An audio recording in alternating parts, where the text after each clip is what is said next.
words, we were slaves in the land of Egypt.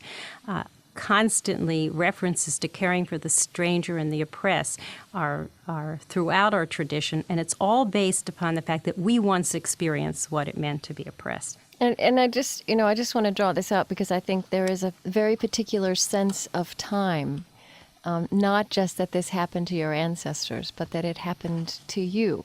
Absolutely. What happened once upon a time happens all the time. And in fact, the Exodus story has always served as a key for other people's ability to move from slavery to freedom.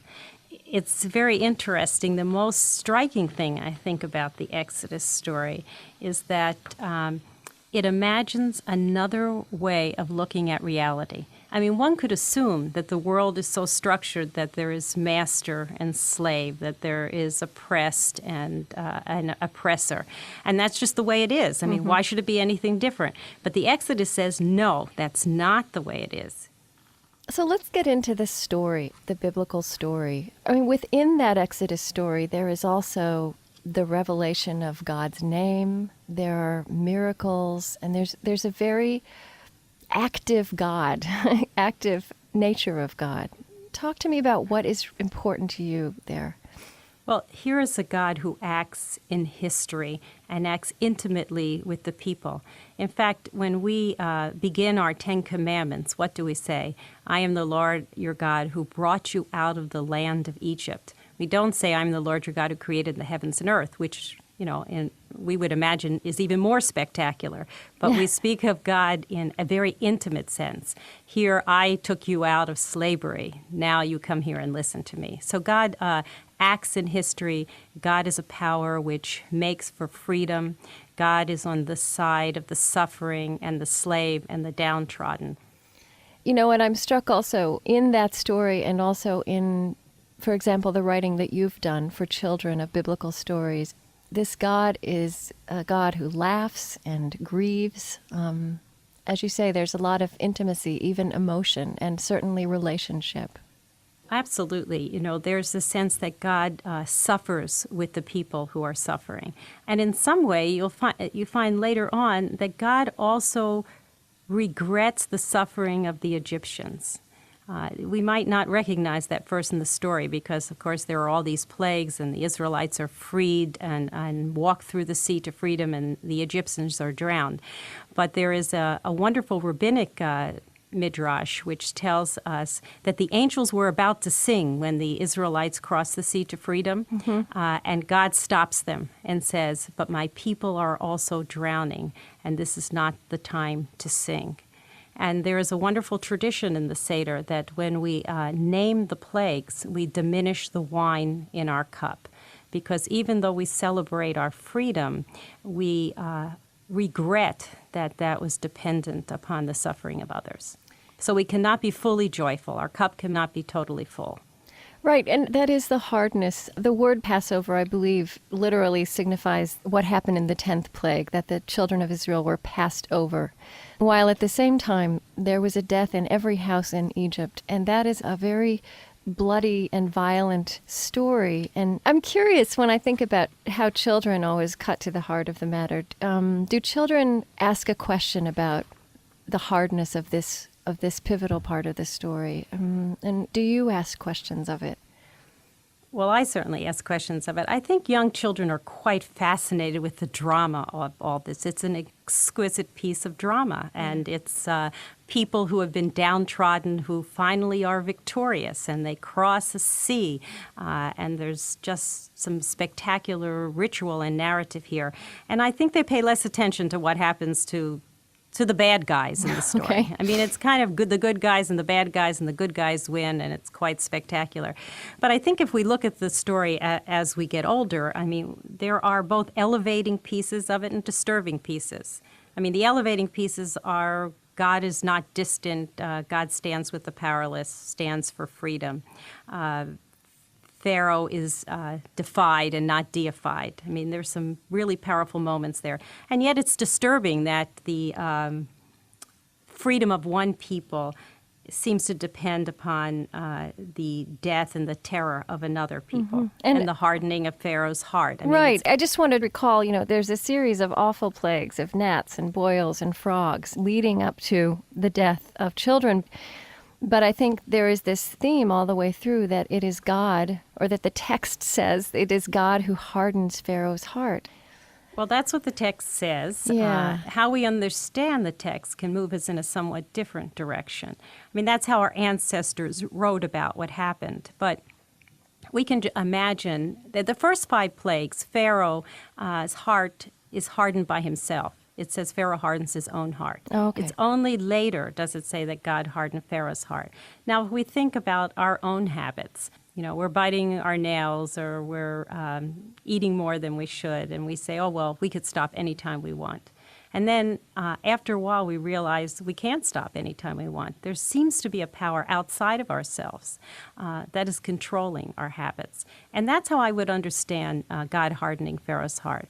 It appears that he's in control. But after a while, because he habitually hardens his heart against the slaves, he no longer has control. In some ways, it's sort of a psychology of evil. In many ways, because I could not believe in a God who forces another human being to do bad, to harden their heart. I mean, my understanding of God is a God who softens the heart, who believes in repentance and forgiveness. And that's pretty much where the tradition goes with an understanding of God. So I am more inclined to understand the hardening of the heart from Pharaoh's own stubbornness and loss of ability to any more control where he's going. I'm Krista Tippett, and this is Speaking of Faith, with a program for Passover and Easter, Stories Behind the Story. You're listening to a conversation with Rabbi Sandy Sasso on how she lives with the Exodus story of the liberation of the ancient Israelites from slavery in Egypt. This central narrative of the Jewish people is commemorated in 8 days of Passover. The Exodus story is also an occasion for the Jewish practice of midrash, an intellectually lively and creative approach to searching for new and deeper meanings in biblical text. Sandy Sasso was one of the first women in history to be ordained a rabbi, and she has done midrash for children and adults around the women in the Bible. In fact, it was in reading her midrash that I was struck for the first time with the irony that in the Exodus story, it is a woman and a member of Pharaoh's own household, Pharaoh's daughter, who rescues Moses from the Nile as a baby and sets in motion the chain of events which makes the liberation of the Jewish people possible.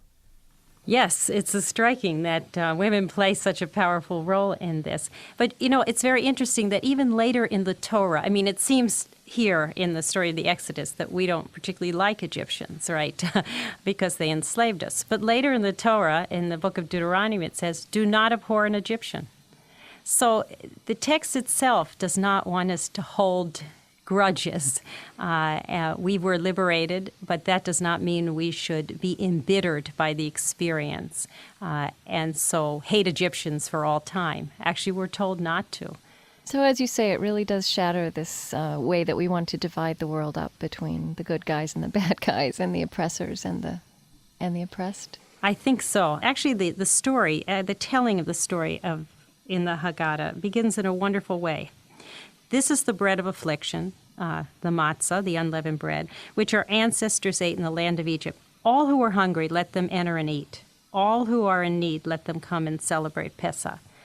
So this is a tremendous statement of hospitality and openness to the stranger and a recognition that the world is still not redeemed. I mean, we're celebrating our liberation, but we know the world's still broken in some ways, and we have to keep moving and to a fuller liberation for all people. And Israel today is a troubled land where many eat the bread of affliction. How do you reflect on, very current events in light of this story, which, as you describe, is present for you? Well, I reflect on it in the following way, that here is a story that imagines the world doesn't have to be this way. I think many of our conflicts are a failure of imagination. It's interesting that at the end of the Seder we say, next year in Jerusalem. But in many modern Haggadahs, we also say, next year in Jerusalem, in a city at peace for all its inhabitants. So the end of the Seder expresses a great deal of hope. It's not satisfied with the present situation. And in fact, there's at the end of the Seder, there's another wonderful ritual, and I think that will respond to your question of how we look at the world today and what we do about it. There is a tradition that there is a cup or a goblet of wine that is filled and set aside for Elijah, who is the prophet who is to announce the coming of redemption and the Messiah. And at the end of the Seder, we open the door for Elijah, and we welcome him into our homes, and we hope he drinks from the cup. And as a child, I used to stare at that cup, hoping that, of course, it would diminish. And I was very distressed when I discovered it was poured down the kitchen sink afterwards. It meant that, well, redemption was not coming that year. But we have a new custom that we do at our Seders, and many people do at theirs. It's based on... In your family, then? In my family, and actually in my congregation. And it's based on a Hasidic custom of not having a full cup for Elijah, but having an empty cup. And each person at the Seder adds something of his or her wine into that cup, because we recognize that it's the effort of each and every one of us that is going to bring about a world redeemed. So it's not just a prayer, and it's not just a hope that somehow there's going to be an intervention and the world will be saved, but it's each and every one of our efforts that is going to make a difference. And just as we've named each plague and we diminish the wine in our cup when we recite the plagues, so at the end of the Seder, we add wine to a cup and we name those acts that are going to bring about a world that is less violent and more free for all people.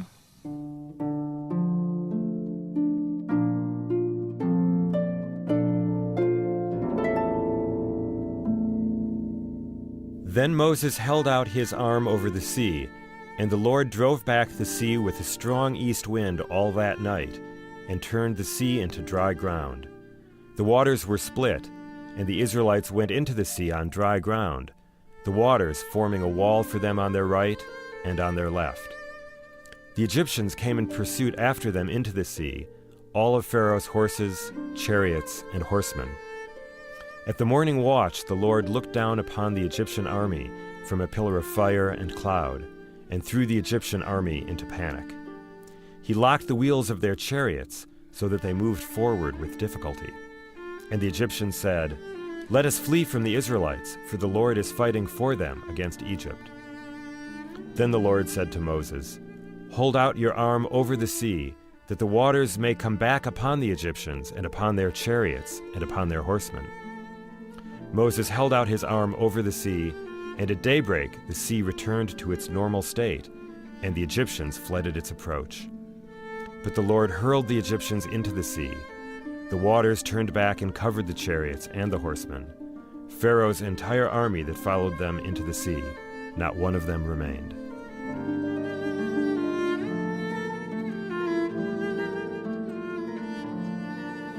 You know, the whole notion of miracle is difficult for modern people, and there's lots of miracle in the Exodus story that is recounted and commemorated and sort of relived during Passover. Now, as you're talking about what it means to you, it has a very practical relevance. But how do you think about and describe the line between myth and truth, and miracle and reality? Well, I think sometimes we get lost in the literalness of the text, and we're looking for the little truths of, did it really happen this way? Did the sea really split? Were there really these plagues? And we look for scientific explanations of how a sea could split, and was there a wind? And we lose the profound truth that underlies the story. We don't have to take the text literally in order to take it seriously. I take the text seriously. It has a very profound truth to teach us. The miracle of the Exodus is not in the contradiction of physical nature, but really in the refashioning of human nature. I mean, once I I conducted a woman's Seder with an Afro-American Episcopal priest, and we did a Black Jewish women's Seder. And that was very powerful, because what we were doing is taking these two stories of slavery and oppression and liberation and melding them together. And we each learned something about the other that we would not have known before. So we had stories of Black slavery, and we had stories of the Exodus side by side, and we had Passover songs, and we had Negro spirituals, and it was a very powerful experience for us. Well, I couldn't hear nobody pray.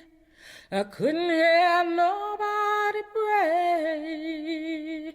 I was way down yonder by myself, and I couldn't hear nobody pray. Something astonishing about this tradition, as you describe it, is its malleability.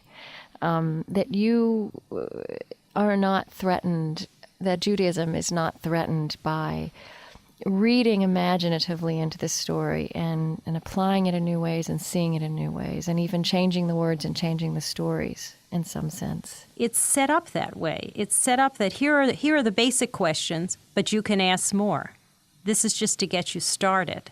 And here's the basic story, but we want you to keep talking way past midnight. We want you to talk about the whole issues of freedom and redemption. So it is an open kind of ritual in that respect, as long as we follow the structure that has been given us, the expectation of a certain order of the ritual that we would include.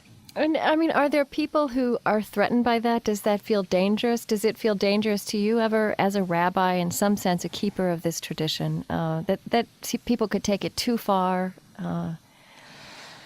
Well, I think that the tradition remains alive and vital because we keep reading ourselves into the story. And when we read ourselves into the story, we are adding another layer to bequeath to another generation.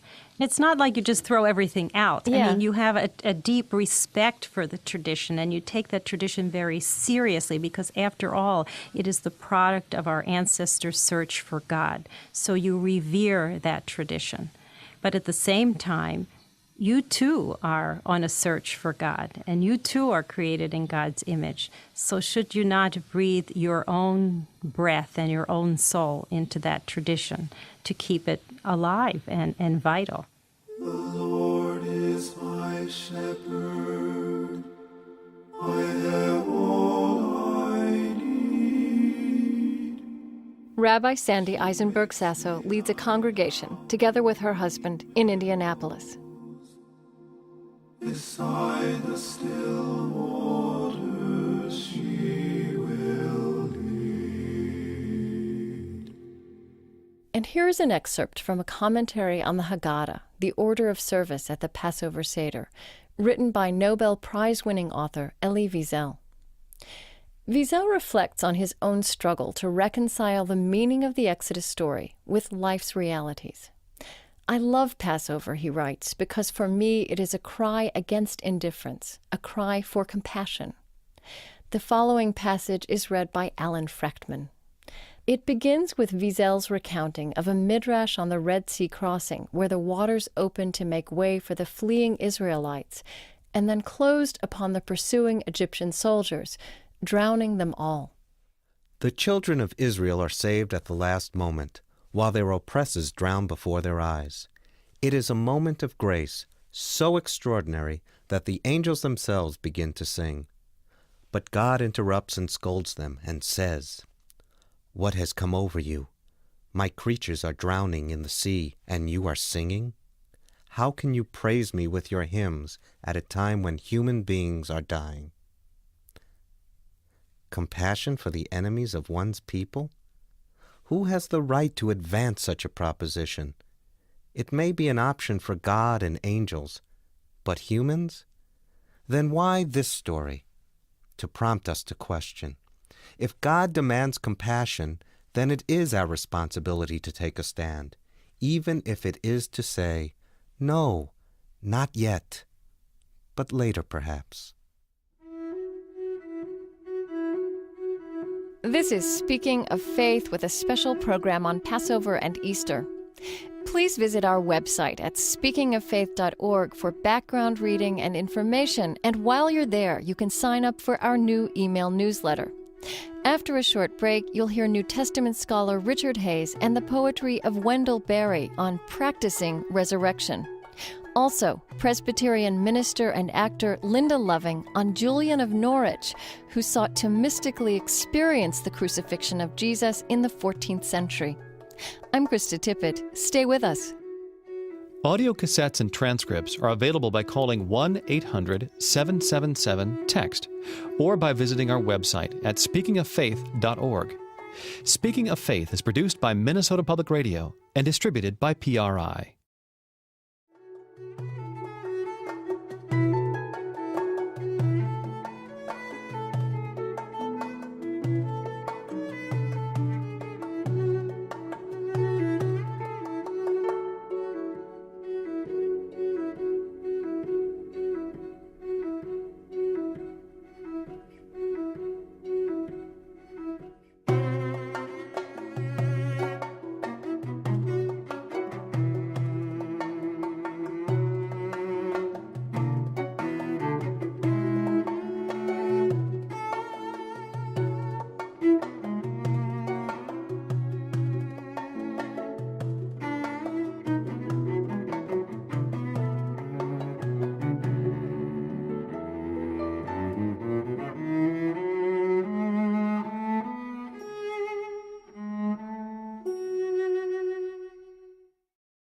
Welcome back to Speaking of Faith, conversation about belief, meaning, ethics, and ideas. I'm Krista Tippett. Today, a special program for the seasons of Passover and Easter. What can ancient narratives of violence and miracle have to say to modern people? The Jewish Passover is the foundational story of the Christian Easter. The English word Easter is derived from an Anglo-Saxon rite of spring, but in the original Greek and Latin it is Pascha. According to the New Testament, Jesus' Last Supper with his disciples was a Passover meal. And traditional Christian liturgy around Easter, as well as the bread and wine of communion, includes reference to Passover. Easter is the principal festival of the Christian church year. In Holy Week, services and rituals narrate the biblical stories of the days leading to the resurrection. Though in recent years, some prominent Christians have publicized their difficulty believing in a story of physical resurrection from death. People in the first century found it incredible as well, so this is not merely a recent problem that we have. Richard Hays is a professor of New Testament at Duke University. He has studied all of the biblical stories of Jesus' death and resurrection and taken their consistencies and discrepancies into account. He believes that were it not for an actual physical resurrection, the New Testament gospel would never have been written and Christianity would not have survived. But he does not suggest that this is an easy truth to live with. Richard Hays insists that taking this event seriously also means imagining how the earliest Christians experienced it. And when the Sabbath was past, Mary Magdalene and Mary the mother of James and Salome brought spices, so that they might go and anoint him. And very early on the first day of the week they went to the tomb when the sun had risen. And they were saying to one another, "Who will roll away the stone for us from the door of the tomb?" And looking up they saw that the stone was rolled back, for it was very large. And entering the tomb they saw a young man sitting on the right side, dressed in a white robe, and they were amazed. And he said to them, "Do not be amazed. You seek Jesus of Nazareth, who was crucified. He has risen. He is not here. See the place where they laid him. But go, tell his disciples and Peter that he is going before you to Galilee.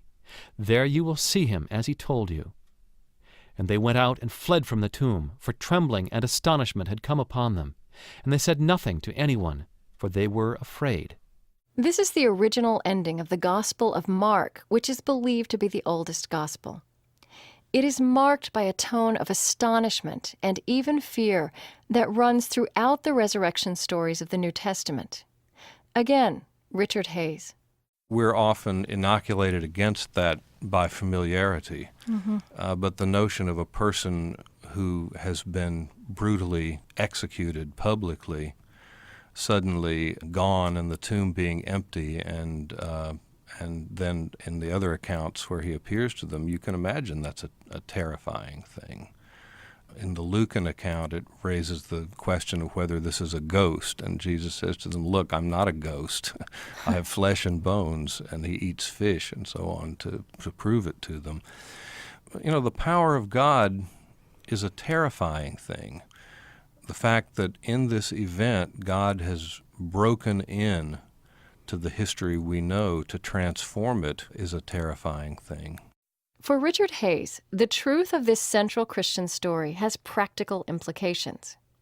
He believes that Christians are meant to find countercultural ways to practice resurrection, well beyond attendance at church on Easter Sunday or any other Sunday.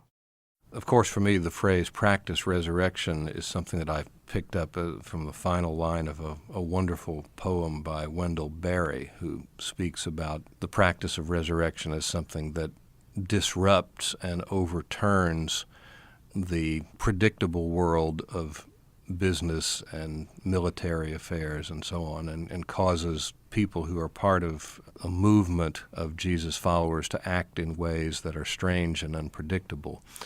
And certainly that's one of the implications of this, that if we're dealing with a God who raises the dead, we can't be locked into a world that's strictly predictable. We're dealing with a God whose gracious power is going to break forth in all kinds of ways and call us to do all kinds of odd things. Like what?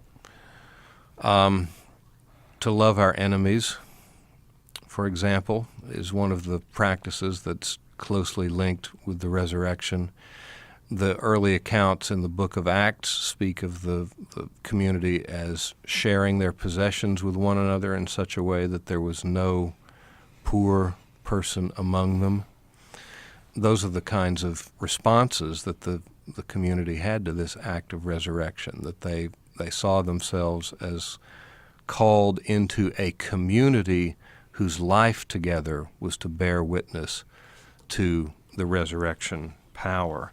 I mean, one thing that strikes me when I go back to these texts that are at the heart of Easter is how sobering they are. And as we've said, fear and amazement and terror and disbelief. And as you say, a sense of sort of dislocation, like all the rules have changed. The church I grew up in, there was a tendency to make Easter into a kind of sweet, sunny, cheerful, happy holiday where it's focused on the coming of spring and the blossoming of the flowers and wearing new dresses. Right. And we have the hunts for Easter eggs and all those sorts of things. And clearly all of that is at quite a considerable remove from anything that the New Testament depicts in relation to these events. I was really struck one year when I had the opportunity to be in Jerusalem at the time of Easter.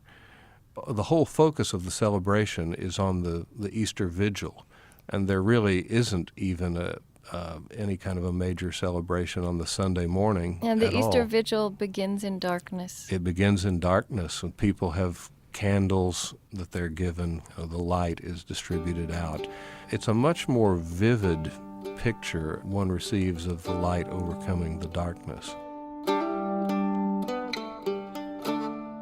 Richard Hays is George Washington Ivey Professor of New Testament at the Duke University Divinity School. Here is an excerpt from Wendell Berry's poem, Manifesto, The Mad Farmer Liberation Front. So, friends, every day do something that won't compute. Love the Lord, love the world, work for nothing. Take all that you have and be poor. Love someone who does not deserve it. Give your approval to all you cannot understand. Expect the end of the world. Laugh.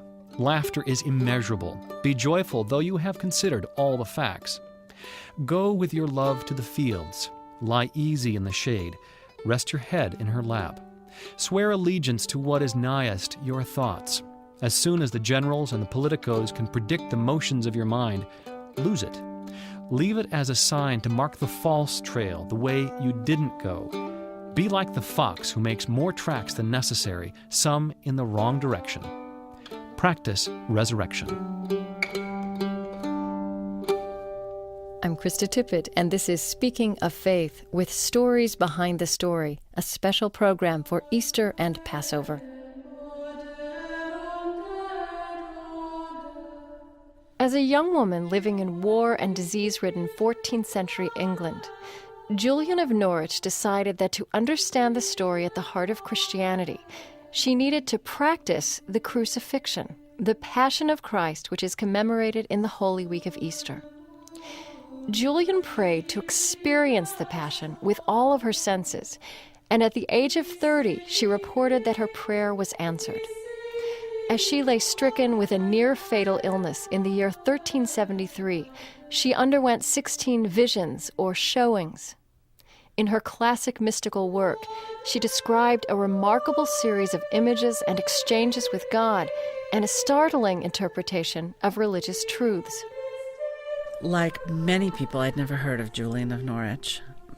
And in the mid-'80s, I saw a drama, and it is the drama I currently perform, written by J. Janda, a Jesuit priest.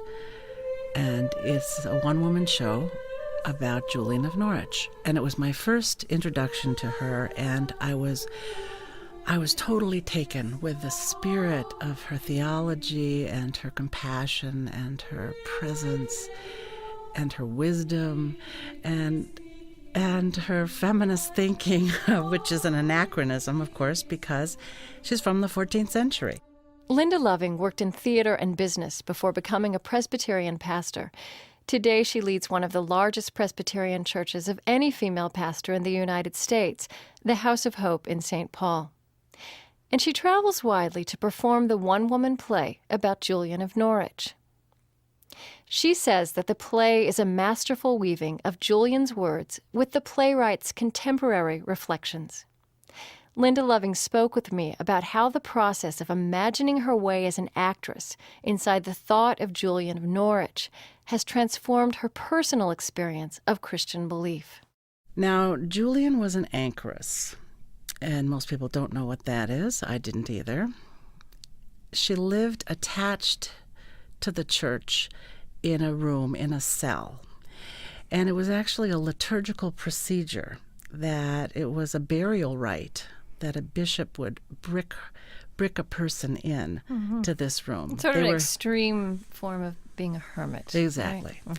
But what was different about Julian and some of the others is that they lived in the heart of the city. So Julian's cell was right on the main street of Norwich, and she had this window on the world, and people came to her window for spiritual counsel, or ghostly advice, as they called it. In a way, she was a medieval psychotherapist. They would come, they would pour out their hearts and souls, and she would listen.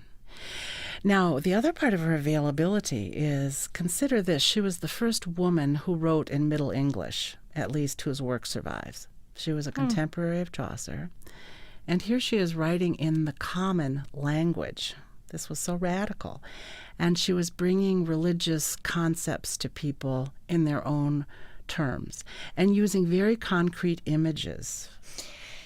And she had a particular fixation, we might call it, on the Passion and on wanting to get inside that and really get inside it. Really. Not just read about it and have it as part of her theology, but be part of it. Yes. This concept of wanting to be one with Christ's suffering, it's so foreign. It's so foreign to all of us. We do whatever we can to avoid and escape pain. And her goal was to be one, was the terminology.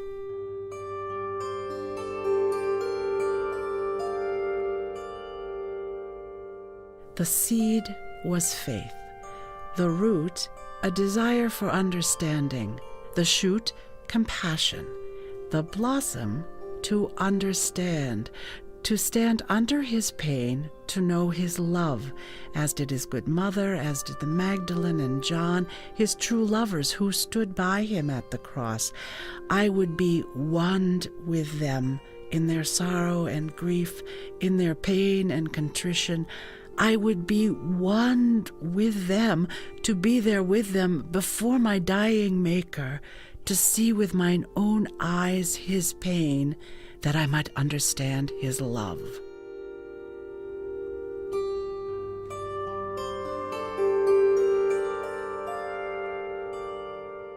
Once she has this vision of Christ suffering on the cross and lives through this near-death experience, she lives completely wrapped in love and confidence in God. So I hear those words you're speaking, and they are good theology, but, how have they opened up for you as you've tried to, as you've acted this person in this play? Well, it's a good point, because initially I really stayed in my head. I had the words, I knew them cold, and there's an extended time in the script, in the play, where she's reliving the vision of Christ dying, and she describes very graphically, ripped skin, bleeding wounds. And I kind of went through that in my head, and it's only been over time that I've really been able to engage my gut as well. Maybe it's partly the Protestant in me, We kind of leap to Easter Sunday, Right. And in our culture, everyone wants to leap to Easter Sunday. People don't want to make that journey day by day through Holy Week, and they do not want to linger on Good Friday.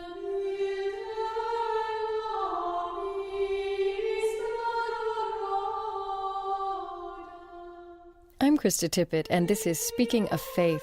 I'm in conversation with Linda Loving, a Presbyterian minister and actor. She's speaking about a one-woman play which she performs on the life of the 14th century mystic Julian of Norwich. Julian's revelations came after she prayed her way inside the gospel stories of the death and resurrection of Jesus. There's a line in the play where she says, "Those who know the deepest pain taste the deepest joy, if they choose to love, not hate, if they choose to live, to forgive. The suffering Christ hidden in all." And her gift after this vision is that she becomes a healer for other people, having been one with Christ in the agony. She understands how loved we are. And I think she has a very good point. We talk a lot about self-actualization and loving ourselves and loving our neighbors. And I would say so much of the time, most of us do not understand how beloved we are to God. And that's where we keep missing the boat. I think we would make different choices day by day if we could really embrace that. And that's the truth that she brings. I mean, think about the church in the Middle Ages. Very into guilt, punishment, doing things exactly by the book. Sin, very big topic. And Julian basically is saying, sin isn't all that important. We're going to sin. The love is so much greater, you can't believe it. You simply can't believe it. She loved Mother Church, as she called it, Mother Church. She walked a very tricky line on that, because she bordered on being heretical much of the time. And the cell that she lived in would have been just up the hill from a pit where they were burning heretics. So it wasn't just a casual thing to bring a new voice to the life of the church in her day. To bring a new voice that at one point speaks of Jesus as a mother. As mother, yes. I mean, in 1373. Yeah, I had one furious man after a performance come up and say, how could you be calling God mother and Jesus mother, and what does that have to do with Julian? And I said, those were exact quotes from Julian that she wrote in the 14th century. I didn't make that up. That's not from the playwright. That's an actual quote.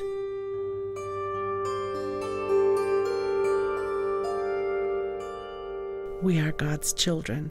God said to the prophet Isaiah, "Can a mother leave her baby at the breast? Can she throw her child out of her heart? Even if she could, I will never forsake you." And Jesus said, my people, if only you would let me gather you under my wings as a hen does her chicks." That is Jesus speaking, Jesus, our mother. As truly as we receive our flesh and blood from our mother, as truly as we are made of our mother's body, as truly as her body is earth and shall return to earth, so truly has the earth been made by God, who is in every sense our mother. That is the reasoning I used with a visiting theologian, a very learned man, I will not tell his name. "Dame Julian," said he, "how can ye call the Christ our mother?" And so I had to show him how God spoke as mother in Holy Writ. "It is but a woman's way," I said. "He that is so tender and loveth us so much, is not this the mother's part? And he that hath made both man and woman, doth he not possess the qualities of each? It is but an image, for how else may we speak? How else put what is inside outside?" This is a wild and strange mystical text. And yet it was taken seriously at the time and has been taken seriously through centuries. I mean, why is that? I think the fact that it survived it all had to depend a bit on who she was as a person. There's very little known about her because she wanted everything to point to God's glory. And yet, I think she was known far and wide. The records that they do have about her are people who remembered her in their wills. So I think the people that immediately experienced her, there was a transformation in her presence.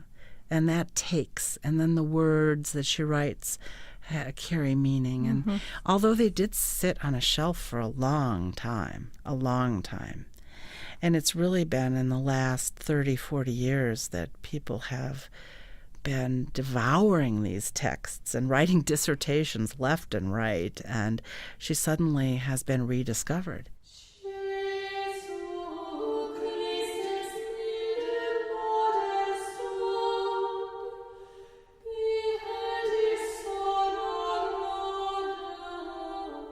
Now let's think about the time she lived in. She lived through 3 rounds of the plague. Half of Norwich was wiped out. So, there were people dropping dead all around her. Whole families taken.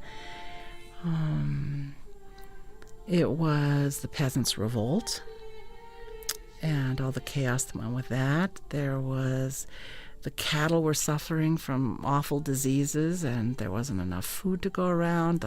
Did I mention the 100 Years' War was going on? I mean, everything was going on. And I think that's part of why her play works today. When you think about AIDS and the international crises and the economic upheaval. Threat of bioterrorism. Exactly. And so it's out of all that turmoil that she then says the words that she's so well known for, "And all shall be well." And she says that after going through hell.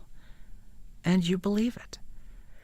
I've wondered about that. I mean, that phrase of hers, "and all shall be well, and all shall be well, and all manner of things shall be well." It is so comforting, and yet it makes no sense. It's too simple, but it somehow works. And you think it's because it has the weight of real suffering behind it, that even those words are transformed? Yes. And I believe that it's the simplicity that's on the other side of complexity. This is from a woman who saw it all, including Christ's death, and said, "All shall be well." Life is a precious thing to me, and a little thing. My life is a little thing. When it will end here is God's secret. And the world is a little thing, like a hazelnut in her hand. But it is in God's ever-keeping. It is in God's ever-loving. It is in God's ever-making. How should anything be amiss? Yes, all shall be well, and all will be well. And thou shalt see thyself, that all manner of thing shall be well. Linda Loving is pastor of the House of Hope Presbyterian Church in St. Paul, Minnesota. Earlier in this hour, you heard New Testament scholar Richard Hayes and rabbi and author Sandy Sasso. As always, we welcome your comments on this program. Please visit our website at speakingoffaith.org, which offers a wealth of background, readings, and links for further exploration. While you're there, you can also sign up for our new email newsletter, and you can listen to this program again as well as our previous programs. You can also write to us at mail@speakingoffaith.org, or you can call Minnesota Public Radio at 1-800-228-7123. Speaking of Faith is produced by Marja Strushko and Brian Newhouse. Our technical director is Mitch Hanley, with assistance from Craig Thorson. Special thanks go to Anna Ostrushko, Louis Newman, and Mindy Ratner. Our webmaster is Eric Walter. Our intern was Sarah Dick. Speaking of Faith's executive producer is Bill Busenberg. I'm Krista Tippett. Speaking of Faith is supported by the Corporation for Public Broadcasting. Additional support is provided by the Pew Charitable Trust, sponsoring the Pew Forum on Religion and Public Life, to explore how religion shapes ideas and institutions. pewforum.org. The George Family Foundation, funding innovative ideas in integrative medicine, education, and spirituality in everyday life. And the John Templeton Foundation, exploring the creative interface between science and religion. Audio cassettes and transcripts are available by calling 1-800-777-TEXT or by visiting our website at speakingoffaith.org. This program is a production of Minnesota Public Radio and distributed by Public Radio International. PRI, Public Radio International.